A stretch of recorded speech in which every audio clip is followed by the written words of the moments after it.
حصول علم کے بنیادی ارکان میں اہم رکن استاد ہے۔ تحصیل علم میں جس طرح درس گاہ و کتاب کی اہمیت ہے، اسی طرح حصول علم میں استاد کا ادب و احترام مرکزی حیثیت کا حامل ہے۔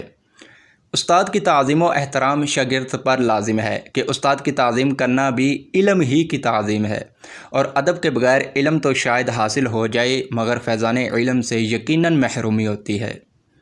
اسے یوں سمجھیے، با ادب با نصیب، بے ادب بے نصیب۔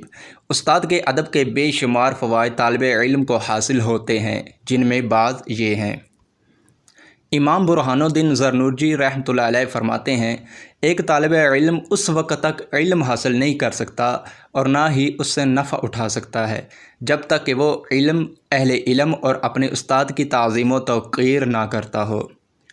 امام فخر الدین عرصہ بندی رحمۃ اللہ علیہ مرو شہر میں رئیس الائمہ کے مقام پر فائز تھے، اور سلطان وقت آپ کا بے حد ادب و احترام کیا کرتا تھا۔ آپ فرمایا کرتے تھے کہ مجھے یہ منصب اپنے استاد کی خدمت و ادب کرنے کی وجہ سے ملا ہے۔